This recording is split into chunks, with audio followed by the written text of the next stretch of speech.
ನಮಸ್ಕಾರ, ಆದಾಬ್, ಜೈ ಭೀಮ್. ನಾನು ನಿಮ್ಮ ಭಾಗ್ಯನಾರಾಯಣ ಬುಗವರಪು. ನೀವು ನೋಡ್ತಾ ಇದ್ದೀರಿ ಸುದ್ದಿ ಸರ್ಕಲ್.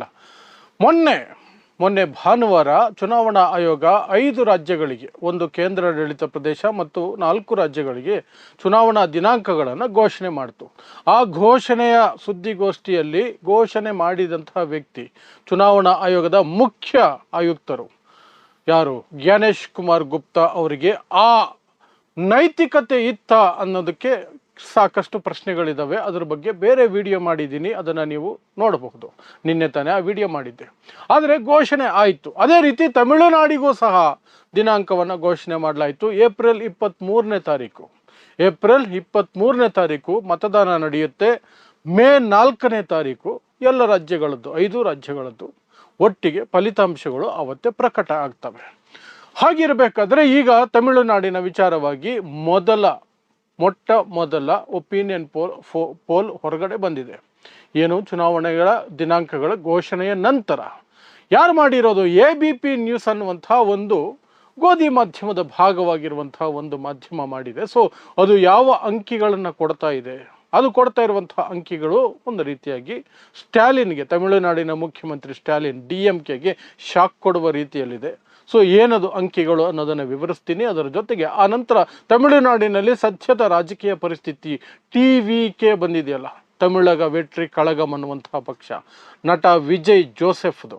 ಸೊ ಆ ಪಕ್ಷ ಬಂದಿರೋದ್ರಿಂದ ಏನೆಲ್ಲ ಆಗ್ತಿದೆ ಮತ್ತು ಆ ಒಂದು ಪಕ್ಷವನ್ನು ಅಥವಾ ವಿಜಯನ್ನ ತನ್ನತ್ತ ಸೆಳೆಯಬೇಕು ಅಂತ BJP ಮಾಡ್ತಿರುವ ಪ್ರಯತ್ನಗಳೇನು, ಆಫರ್ಗಳು ಏನು, ಅದನ್ನು ಸಹ ಸ್ವಲ್ಪ ವಿವರಿಸುವಂತಹ ಪ್ರಯತ್ನವನ್ನು ಮಾಡ್ತೀನಿ.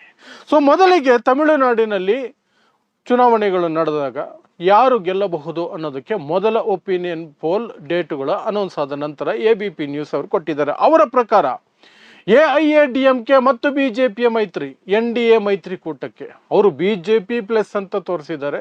ಅಲ್ಲಿ BJP ದೊಡ್ಡ ಪ್ಲೇಯರ್ ಅಲ್ಲ, AIADMKನೇ ಬಹು ದೊಡ್ಡ ಪ್ಲೇಯರು ಆ ಮೈತ್ರಿಕೂಟದಲ್ಲಿ. ಮತ್ತು ನಾಳೆ AIADMKದು ಸರ್ಕಾರ ಬಂದರೂ ಸಹ AIADMK ಮೊದಲೇ ಹೇಳಿಬಿಟ್ಟಿದೆ, ಸರ್ಕಾರದ ಒಳಗೆ ಬರೋದಕ್ಕೆ BJPಗೆ ಅವಕಾಶ ಇಲ್ಲ. ಏನಿದ್ರು ಹೊರಗಡೆಯಿಂದ ಸಪೋರ್ಟ್ ಮಾಡಬೇಕು, ಅವರನ್ನು ಮಂತ್ರಿ ಮಾಡೋದಿಲ್ಲ BJP ಅವರನ್ನು ಅಂತ AIADMK ಒಪ್ಪಿಸಿ ಆ ನಂತರವೇ ಈ ಮೈತ್ರಿಕೂಟ ಆಗಿರೋದು. ಸೇಮ್ ವಿತ್ DMK ಮತ್ತು ಕಾಂಗ್ರೆಸ್ ನಡುವೆ ಸಹ ಅದೇ ರೀತಿ ಆಗ್ತಿರೋದು. ಕಾಂಗ್ರೆಸ್ ಏನಿದ್ರು ಸಹ ಸುಮ್ಮನೆ ಒಂದು ಪಾರ್ಟಿಯಾಗಿ ಮೈತ್ರಿಯ ಭಾಗವಾಗಿರುತ್ತೆ ಅಷ್ಟೇ, ಅದಕ್ಕೆ ಹೆಚ್ಚಿನ ಅಧಿಕಾರಗಳು ಇರಲ್ಲ ತಮಿಳುನಾಡಿನಲ್ಲಿ. ಯಾಕೆಂದರೆ ತಮಿಳುನಾಡು ದ್ರಾವಿಡ ರಾಜಕೀಯದ ನಾಡು. ಅಲ್ಲಿ ಕೇವಲ ದ್ರಾವಿಡ ಪಕ್ಷಗಳಿಗೆ ಮಾತ್ರ ಅವಕಾಶ. ರಾಷ್ಟ್ರೀಯ ಪಕ್ಷಗಳು ಯಾವತ್ತೋ ಹೋಯಿತು, ಹಿಂದಕ್ಕೆ ಸರಿದವು. ಸೊ ಇರಲಿ. ಈಗ AIADMK ಮತ್ತು BJPಯ ಮೈತ್ರಿಕೂಟ, NDA ಮೈತ್ರಿಕೂಟಕ್ಕೆ ABP ನ್ಯೂಸ್ ಪ್ರಕಾರ 114ರಿಂದ 127 ಸ್ಥಾನಗಳು ಬರೋ ಸಾಧ್ಯತೆ ಇದೆಯಂತೆ. 114ರಿಂದ 127. ಅಲ್ಲಿ ಟೋಟಲ್ ಇರೋದು ಒಟ್ಟಾರೆಯಾಗಿ 234 ಸ್ಥಾನಗಳು. 234ರಲ್ಲಿ ಮೆಜಾರಿಟಿ ಮಾರ್ಕ್ ಅಥವಾ ಬಹುಮತಕ್ಕೆ ಬೇಕಾಗಿರೋದು 118.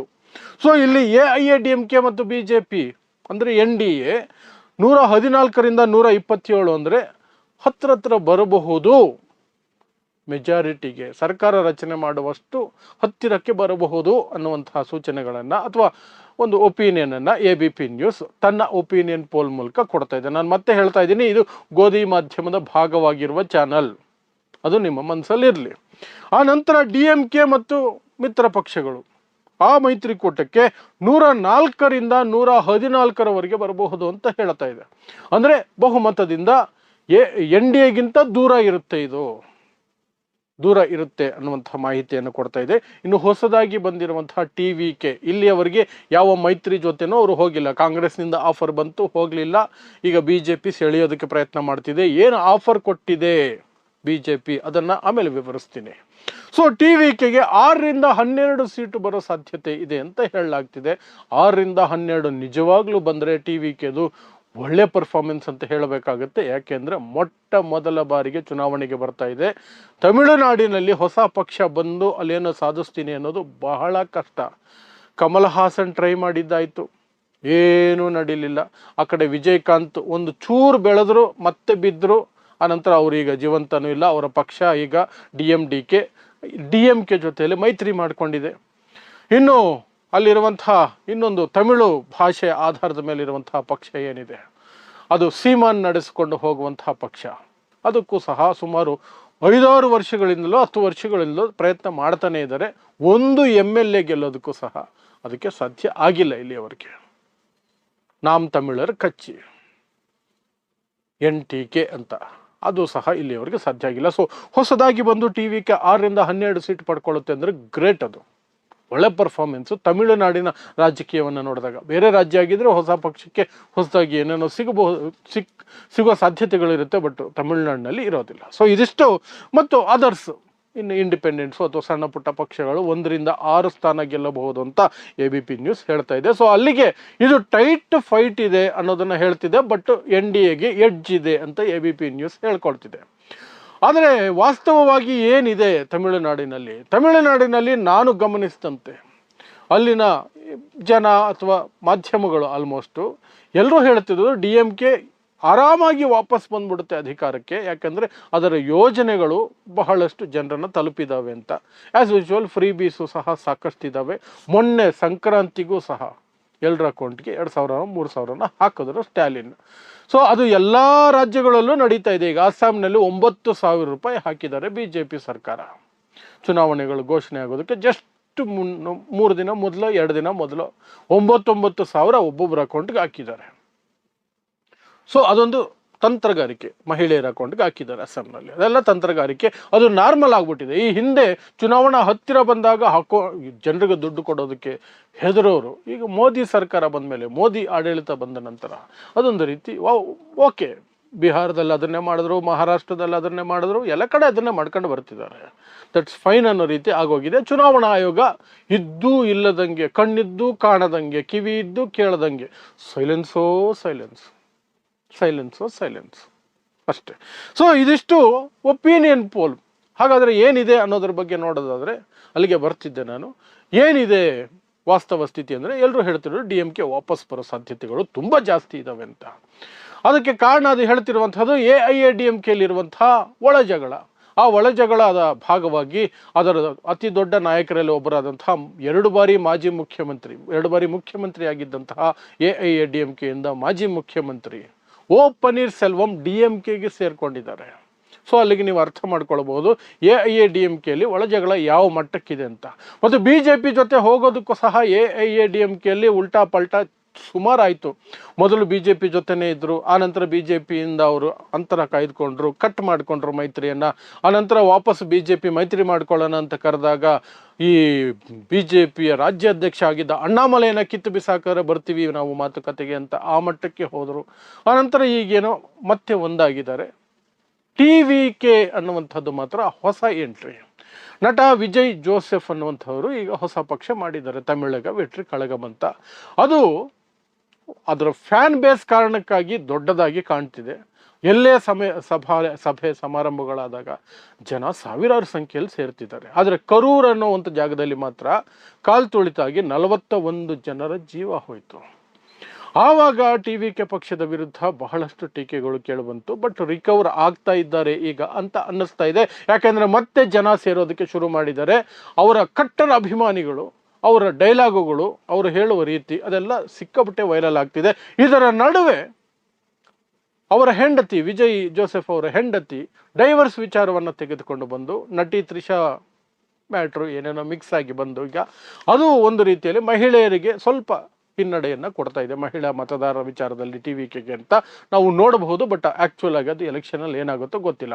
ಆದರೆ ದಿಢೀರಂತ ಅದು MGR ರೀತಿಯಲ್ಲಿ ಪಕ್ಷ ಕಟ್ಟಿದ ತಕ್ಷಣನೇ, NTR ರೀತಿಯಲ್ಲಿ ಪಕ್ಷ ಕಟ್ಟಿದ ತಕ್ಷಣನೇ ಅಧಿಕಾರಕ್ಕೆ ಬರೋಷ್ಟು ಇದಿದೆಯಾ ಅಂದರೆ ಆ ರೀತಿ ಹವ ಏನಿಲ್ಲ. ಏನು ಇವ್ರಿಗೇನು ಅಂದರೆ ಅಭಿಮಾನಿಗಳ ಬಳಗ ದೊಡ್ಡ ಮಟ್ಟದಲ್ಲಿದೆ. ಅಭಿಮಾನಿ ಸಂಘಗಳಿದಾವಲ್ಲ, ಅವುಗಳ ಮೂಲಕ ಇವರಿಗೆ ಒಂದಷ್ಟು ಲಾಭ ಆಗೋ ಸಾಧ್ಯತೆ ಇದೆ. ಅದು ಬಿಟ್ಟರೆ ಹೆಚ್ಚಿನದಾಗಿ ಏನು ಸಾಧನೆ ಮಾಡೋಕ್ಕಾಗಲ್ಲ. ಇವ್ರು ಏನು ಹೇಳ್ತಿದ್ದಾರೆ 6ರಿಂದ 12 ಅಷ್ಟು ಬಂದರೆ ಬಹಳ ಖುಷಿ ಪಡ್ತಾರೆ TVK, ಬಹಳ ಖುಷಿ ಪಡ್ತಾರೆ. ಆದರೆ ವಿಜಯನ ಸೆಳೆಯೋದಕ್ಕೆ ಎಲ್ಲ ರಾಷ್ಟ್ರೀಯ ಪಕ್ಷಗಳು ಪ್ರಯತ್ನ ಮಾಡೋದು, ಕಾಂಗ್ರೆಸ್ ಸಹ ಮಾಡಿತು. ಯಾವ ಮಟ್ಟಕ್ಕೆ ಅಂದರೆ DMK ಜೊತೆ ಮೈತ್ರಿ ಬಿಟ್ಟು TVK ಜೊತೆ ಮೈತ್ರಿ ಮಾಡ್ಕೊಳ್ಬಹುದಾ ಅನ್ನೋ ಮಟ್ಟಕ್ಕೆ ಕಾಂಗ್ರೆಸ್ ಪ್ರಯತ್ನ ಮಾಡಿತು. ನಟ ವಿಜಯ್ ಜೊತೆ ಮಾತುಕತೆಗೆ ಕೂತ್ಕೊಳ್ತು ಅಂತ ಹೇಳಲಾಗ್ತಿದೆ. ಅದರಲ್ಲಿ ಏನು ವರ್ಕೌಟ್ ಆಗಲಿಲ್ಲ. ವಾಪಸ್ಸು DMK ಜೊತೆನೇ ಕಾಂಗ್ರೆಸ್ ಮೈತ್ರಿ ಮಾಡ್ಕೊಂಡಿದೆ. ಆದರೆ BJP ಮಾತ್ರ ಕೊನೆ ಕ್ಷಣದವರೆಗೂ ಅದನ್ನು ಬಿಡ್ತಾನೆ ಇಲ್ಲ. ಕೊನೆ ಕ್ಷಣದವರೆಗೂ ಅದನ್ನು ಬಿಡ್ತಾನೆ ಇಲ್ಲ.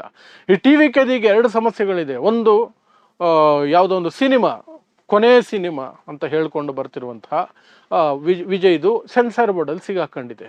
ರಿಲೀಸ್ ಡೇಟು ಅನೌನ್ಸ್ ಆಗಿ ನಂತರ ಕ್ಯಾನ್ಸಲ್ ಆಗಿ ಮುಂದೂಡಿದ್ದೀವಿ ಅಂತ ಹೇಳಿದ್ದಾರೆ. ಈಗ ಡೇಟೇ ಇಲ್ಲ, ಅದಕ್ಕೆ ಡೇಟೇ ಇಲ್ಲ. ಜನನಾಯಕನೋ ಏನೋ ಇರಬೇಕು ಅದರ ಹೆಸರು, ಮರ್ತೋಗಿದ್ದೀನಿ. ಸೊ ಆ ಒಂದು ಸಿನಿಮಾದ ವಿಚಾರದಲ್ಲಿ ಕೇಂದ್ರ ಸರ್ಕಾರದೊಂದಿಗೆ ಇವರಿಗೆ ಮಾತುಕತೆ ಆಗಬೇಕಾದ ಅನಿವಾರ್ಯತೆ ಇದೆ. ಯಾಕಂದರೆ 400-500 ಕೋಟಿ ಬಜೆಟ್ ಸಿನಿಮಾ ಅಂತೆ. ರೀಮೇಕ್ ಆದರೂ ಅಷ್ಟೊಂದು ದುಡ್ಡು ಹಾಕಿದ್ದಾರೆ. ತೆಲುಗು ಸಿನಿಮಾದ ರೀಮೇಕ್ ಅಂತ ಹೇಳ್ತಾರೆ. ಅದೊಂದು ವಿಚಾರದಲ್ಲಿ ವಿಜಯ್ ಕೇಂದ್ರ ಸರ್ಕಾರದೊಂದಿಗೆ ಸಂವಹನ ನಡೆಸಬೇಕಾದ ಅನಿವಾರ್ಯತೆ ಬಂದರೆ, ಈ ಕರೂರು ಕಾಲ್ ತುಳಿತ ಆಯ್ತಲ್ಲ, 41 ಜನ ಜೀವ ಕಳ್ಕೊಂಡ್ರಲ್ಲ, ಅದು CBIಗೆ ಹೋಗಿದೆ. ಆ ವಿಚಾರದಲ್ಲಿಯೂ ಸಹ ಆಗಾಗ ಕರೆದು ವಿಜಯ್ನ ವಿಚಾರಣೆ ನಡೆಸ್ತಿದ್ದಾರೆ. ಆ ಸಂದರ್ಭದಲ್ಲಿ CBIಯನ್ನು ಬಳಸ್ಕೊಂಡು BJP ವಿಜಯ್ ಮೇಲೆ ಒತ್ತಡ ಹಾಕ್ತಿದೆ ಅನ್ನೋದು ವಿರೋಧ ಪಕ್ಷಗಳ ಆರೋಪ. BJP ಕಡೆ ಬಂದರೆ ಸರಿ, ಇಲ್ಲದೆ ಹೋದರೆ ಅಷ್ಟೇ ನಿಮ್ಮ ಕಥೆ ಅಂತ. ಇನ್ನೊಂದು ಹೇಳ್ತಿದ್ದಾರಂತೆ BJPಯಲ್ಲಿ, ನಮ್ಮ ಕಡೆ ಬಂದಿಲ್ಲ ಅಂದ್ರೂ ಪರವಾಗಿಲ್ಲ, ಕಾಂಗ್ರೆಸ್ ಜೊತೆ ಆದರೂ ಹೋಗು, ಕಾಂಗ್ರೆಸ್ ಜೊತೆ ಹೋಗು ಅಂತ BJP ಯಾಕೆ ಹೇಳ್ತಿದೆ ಅಂದರೆ, ಕಾಂಗ್ರೆಸ್ ಜೊತೆ ಹೋದರೆ DMK ಓಟ್ ಕಟ್ಟಾಗುತ್ತೆ, DMK ಸೋತೋಗುತ್ತೆ. AIADMK ಜೊತೆ BJP ಆ ಓಟುಗಳನ್ನು ಪಡ್ಕೊಳ್ಳಬಹುದು ಅನ್ನೋದು BJP ಲೆಕ್ಕಾಚಾರ ಅಂತ ಹೇಳಲಾಗ್ತಿದೆ. ನೀವು ಒಂದೋ BJP ಜೊತೆ ಬರಬೇಕು, ಇಲ್ಲ ಕಾಂಗ್ರೆಸ್ ಜೊತೆ ಹೋಗ್ಬೇಕು, ಇಂಡಿಪೆಂಡೆಂಟ್ ಆಗಿ ಹೋಗೋ ಆಗಿಲ್ಲ ಅಂತ BJP ಒತ್ತಡ ಹಾಕ್ತಿದೆ ಅನ್ನೋದು ಕೇಳಿ ಬರ್ತಿರುವಂಥ ಆರೋಪಗಳು. ಅದರ ಜೊತೆಗೆ BJP ಕೊಟ್ಟಿರುವ ಆಫರ್ ಏನು ಅಂದರೆ, 80 MLA ಟಿಕೆಟ್ಗಳು ಅಥವಾ ಸೀಟುಗಳನ್ನು ನಿಮಗೆ ಬಿಟ್ಟು ಕೊಡ್ತೀವಿ, ಪ್ಲಸ್ ಗೌರ್ನಮೆಂಟ್ ಬಂದಾಗ ನಿಮಗೆ ಉಪಮುಖ್ಯಮಂತ್ರಿ ಸ್ಥಾನವನ್ನು ಕೊಡ್ತೀವಿ ಅಂತ BJP ಆಶ್ವಾಸನೆ ಕೊಟ್ಟಿದೆ ಅಂತೆ. ಇಲ್ಲಿ ತಮಾಷೆ ಏನು ಅಂದರೆ, AIADMK BJPಗೆ ಹೇಳ್ತಾ ಇದೆ ನಿಮ್ಗೆ ಮಂತ್ರಿನೂ ಮಾಡಲ್ಲ ನಾವು ಅಂತ, BJP TVKಗೆ ಹೇಳ್ತಾ ಇದೆ ನಿಮ್ಮನ್ನು ಉಪಮುಖ್ಯಮಂತ್ರಿ ಮಾಡ್ತೀವಿ ಅಂತ. ತಮಿಳುನಾಡಿನಲ್ಲಿ BJPಗೆ ಅಷ್ಟು ಅಸ್ತಿತ್ವ ಇಲ್ಲವೇ ಇಲ್ಲ. ಹಿಂದುತ್ವವನ್ನು ಅಲ್ಲಿ ಬಿತ್ತೋ ಪ್ರಯತ್ನ ನಡೆಸ್ತಿದ್ದಾರೆ. ಅದರಿಂದ ಸ್ವಲ್ಪ ವೋಟ್ ಬ್ಯಾಂಕು, ಕೆಲವಷ್ಟು ಮತಾಂಧತೆ ಹಿಂದುತ್ವದ ಕಡೆ ಇರುವವರಿಂದ ಬರ್ತಾ ಇದೆ. ಆದರೆ ಸರ್ಕಾರ ರಚನೆ ಮಾಡಿ ಏನು ಒಂದು 5-6ಕ್ಕಿಂತ ಹೆಚ್ಚು, 5-6ಕ್ಕಿಂತ ಕನಿಷ್ಠ ಸೀಟ್ ಗೆಲ್ಲೋ ಕೆಪಾಸಿಟಿ ಸಹ ಇಲ್ಲ ಅವ್ರಿಗೆ, BJPಗೆ. ಅದು ಅಲ್ಲಿಗೆ ಇರ್ತದೆ. ಆದರೆ ಇವರು ಕೊಡ್ತಿರೋ ಆಫರ್ 80 ಟಿಕೆಟ್ ಕೊಡ್ತೀವಿ, ಸೀಟ್ ಬಿಟ್ಟು ಕೊಡ್ತೀವಿ, ಉಪಮುಖ್ಯಮಂತ್ರಿ ಮಾಡ್ತೀವಿ ಅಂತ. Great offer. ಬಟ್ ವಿಜಯ್ ಅದಕ್ಕೆ ಇನ್ನೂ ಒಪ್ಪಿದ್ದಾರೆ ಅಂತ 2 ಸುದ್ದಿಗಳು ಬರ್ತಾ ಇದೆ. ಆದರೆ ಈ ಕರೂರು ವಿಚಾರನ ಇಟ್ಕೊಂಡು ವಿಜಯ್ ಮೇಲೆ ಪ್ರೆಷರ್ ಹಾಕೋ ಕೆಲಸವನ್ನು BJP ಮಾಡ್ತಿದೆ ಅನ್ನೋದು ಬರ್ತಿರುವಂತಹ ಸುದ್ದಿ. ಸೊ ಏನೇ ಆಗಲಿ, ಚುನಾವಣೆಗಳು ಇನ್ನೇನು ಹತ್ರನೇ ಇದ್ದಾವೆ, ಏನು ತುಂಬ ದೂರ ಏನಿಲ್ಲ, ಇನ್ನು 1.25 ತಿಂಗಳು ಅಷ್ಟೇ. ಮೇ 4ನೇ ತಾರೀಕು ಫಲಿತಾಂಶ ಗೊತ್ತಾಗುತ್ತೆ. ಅಲ್ಲಿಯವರೆಗೆ ಒಪಿನಿಯನ್ ಪೋಲ್ಗಳು ಆಗಾಗ ಬರ್ತಿರ್ತವೆ. ಚುನಾವಣೆ ಮತದಾನದ ದಿನ ಎಕ್ಸಿಟ್ ಪೋಲ್ಸು ಬರ್ತವೆ. ಸೊ ಇವೆಲ್ಲವನ್ನು ಸಹ ನಿರಂತರವಾಗಿ ಕವರ್ ಮಾಡೋ ಕೆಲಸವನ್ನು ನಾನಂತೂ ಖಂಡಿತ ನಮ್ಮ ಚಾನಲ್ ಮೂಲಕ ಮಾಡ್ತಾನೆ ಇರ್ತೀನಿ ಅಷ್ಟೇ. ಸೊ ಇಂತಹದೇ ವಿಶೇಷ ಸುದ್ದಿಗಳಿಗಾಗಿ ನೋಡ್ತಾ ಇರಿ ಸುದ್ದಿ ಸರ್ಕಲ್. ನಾನು ನಿಮ್ಮ ಭಾಗ್ಯನಾರಾಯಣ ಬೊಗವರಪೋ.